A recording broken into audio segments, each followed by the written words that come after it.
Nakatanggap si Padre Florentino ng isang liham na galing sa tenyente ng Guardia Sibil na ganito ang isinasaad. Minamahal kong kapelyan, katatanggap ko pa lamang ng isang telegrama buhat sa general na nagsasabing Espanyol, Escondido, Casa, Padre Florentino, Cojera, Remitira, Vivo, Muerto. Malinaw ang ibig ipahayag ng telegrama, kaya pagsabihan ninyo ang inyong kaibigan upang huwag ko siyang mahuli pagparian ko mamayang 8 ng gabi ang sumasa inyo, Perez. Tiyak na tiyak ni Padre Florentino na si Simon ang Kastilang hinahanap. Dumating ito ng duguan na pasan ang kanyang maleta at patang-pata. Tinanggap ito ng mabait na pari nang walang tanong-tanong. Dahil sa hindi pa nito nababalitaan ang nangyari sa Maynila, siya'y nahihiwagahan sa gayong kalagayan. Inisip niyang pinaghihigantihan si Simon ng mga kalaban, ng mga inapi, sapagkat umalis na ang general, ngunit nagkahinala siya na ang mga sugat na iyon ay sanhi ng pag-iwas sa pag-uusig ng mga may kapangyarihan. Lalo pang tumibay ang hinala niya nang siya'y makatanggap ng telegrama at mahigpit na tumutol si Simon na magpagamot sa doktor ng punong lalawigan.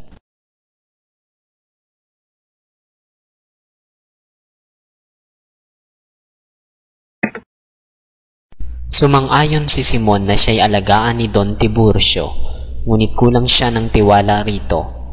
Naging suliranin tuloy ni Padre Florentino kung ano ang nararapat niyang gawin pagdating ng mga sibil na huhuli. Hindi halos makagalaw ang may sakit, at lalo nang hindi tatagal sa malayong paglalakbay. Nang ibalita ng pari kay Simon na siya'y huhulihin sa 8 ng gabi, pakutyang ngiti ang isinalubong ni Simon.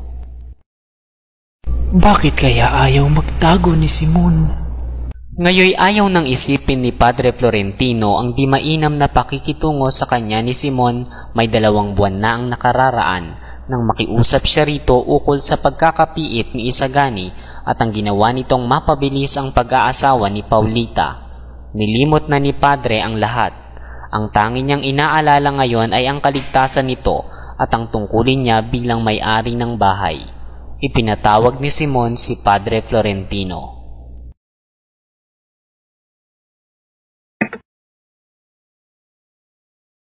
Nahihirapan po ba kayo, Ginoong Simon? Bahagya po, ngunit matatapos na ang paghihirap ko sa loob ng ilang sandali.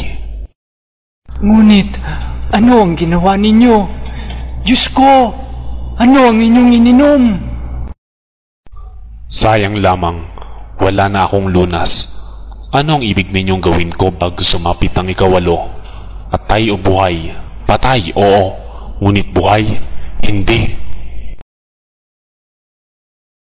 Diyos ko, ano ang inyong ginawa? Huwag kayong mabahala. Ang nagawa ay nagawa na. Hindi ako dapat mahuling buhay nino man. Maaaring makuha ang aking lihim. Huwag kayong mabahala. Huwag kayong malito. Wala nang magagawa pa. Makinig kayo. Malapit nang gumabi at hindi dapat mag-aksaya ng panahon. Kailangang ipagtapat ko sa inyo ang aking lihim. Nais kong ipaliwanag ninyo sa akin ang isang pag-aalinlangan. Kayong malaki ang paniniwala sa Diyos. Sabihin ninyo sa akin kung may isang Diyos.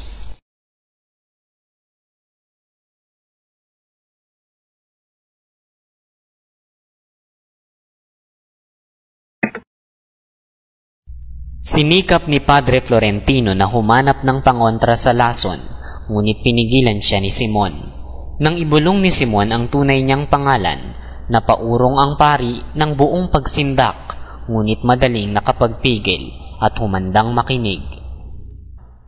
Isinalaysay ni Simon ang mga pangyayari sa kanyang buhay.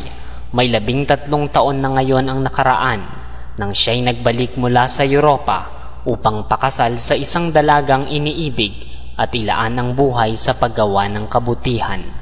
Ngunit isang mahiwagang kamay ang nagtulak sa kanya sa sigalot na likha ng kanyang mga kaaway.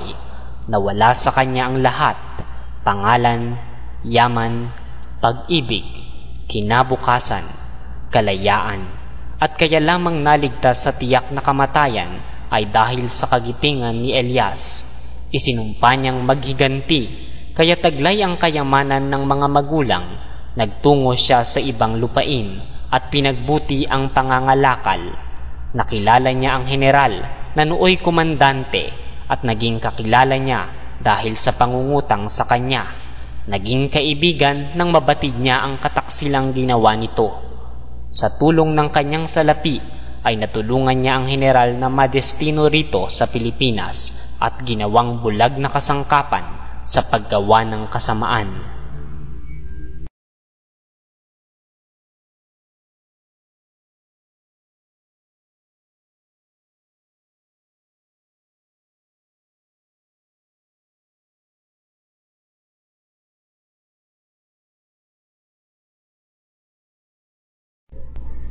Ginoong Simon, patawarin kayo ng Diyos.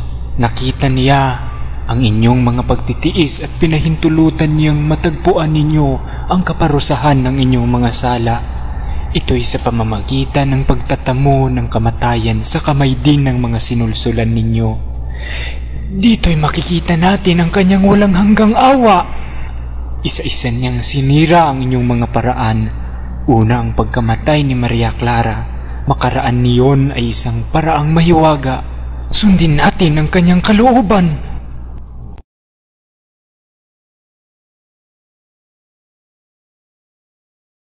Sang-ayon ako sa inyo. Kalooban niyang ang mga pulong ito'y magpatuloy sa kanilang itinatangis.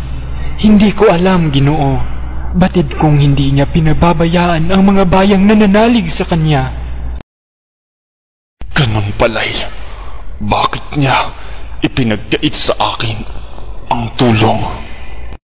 Sapagkat gumamit ka ng kaparaanang hindi niya pinahihintulutan, na kung lalaya ang bayan ay hindi sa masamang kaparaanan. Tinatanggap ko ang inyong paliwanag. Ako'y nagkamali. Ngunit, sapat na ba iyan upang ipagkait ng Diyos ang kalayaan ng isang bayan at iligtas ang mga higit na salarin kaysa akin? Bakit niya binabayaang magtiis ang maraming karapat-dapat? Mga tapat ang loob, ang mga nagtitiis sa mga pagpapahirap.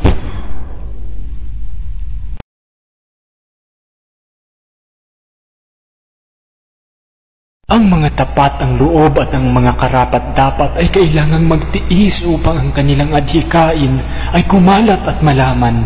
Mayroon ding hatol at pag-uusig ang Diyos sa mga maniniil. Alam ko po, kaya nga pinalaganap ko ang kalupitan. Tunay nga, pinalubahan ninyo ang kabulukan sa pag-asang ang kabulukang iyan na rin ang papatay sa pamahalaan. Ngunit pumapatay rin naman sa mga mamamayang walang dangal at napaaalipin sa loob ng bayan at ang mga tulisan at magnanakaw naman sa kabundukan. Kung ano ang pamahalaan, gayon din ang bayan.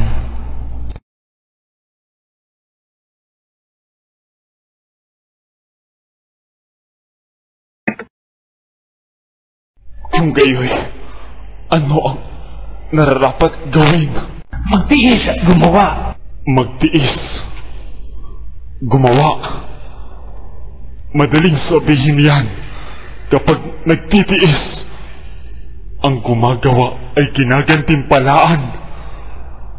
Kung nakita ninyo ang mga nakita kong maralita, mga kahabag-habag na nagtiis ng katakot-takot at walang katapusang pagpaparusa sa mga pagkakasalang hindi nila ginawa, mga pinatay upang itago ang krimen ng iba, mga amang inilayo sa kanilang anak, ang magdusa at gumaway kalooban ng Diyos, magtiis at gumawa. Anong Diyos iyan? Isang Diyos na makatarungan, Ginoong Simon. Isang Diyos na nagpaparusa sa ating kawalan ng pananalig, sa ating mga masasamang hilig, at di gaanong pagpapahalaga sa kabutihan. Samantalang hindi pa handa ang bayan, samantalang nakikipaglaban sa pamamagitan ng daya at lakas na hindi lubos na nalalaman ang kanyang gagawin. Mabuti pang ang siya'y mabigo. Bakit kailangan ibigay ang asawa sa lalaki kung hindi niya ito minamahal ng lubos at hindi siya handang magpakasakit alang-alang sa asawa?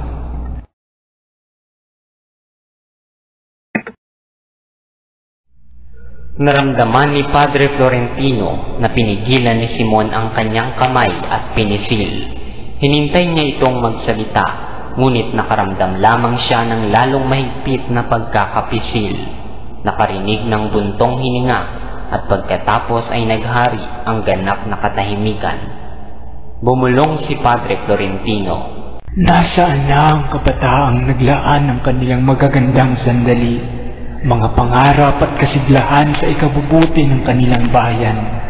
Nasaan ang kabataang magbubuwis ng buhay upang hugasan ang gayon karaming kahihiyan, ang gayon karaming krimen, ang gayon karaming bagay na nakamumuhi? Malinis at walang bahid dungis, kailangang maging buhay na alay upang ang handog ay maging karapat-dapat. Saan kayo na naroroon, kabataang nagtataglay ng lakas ng buhay na tumakas na sa aming mga ugat? Hinihintay namin kayo, kabataan! Iniwan ni Padre Florentino ang bangkay at tumungo siya sa banging nakaharap sa dagat Pasipiko. Dala ang kahang bakal na kinalalagyan ng kayamanan ni Simon. Inihagis niya ang maleta sa dagat. Nakita niya ang alimbukay ng tubig. Nakarinig siya ng bulwak at naghilom ang tubig matapos kunin ang malaking kayamanan.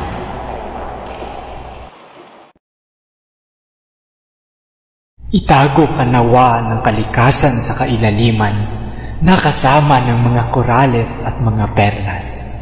Kung sa isang banal at matayog na layon ay kakailanganin ka ng mga tao, pahihintulutan ka ng Diyos na makuha sa sinapupunan ng mga alon.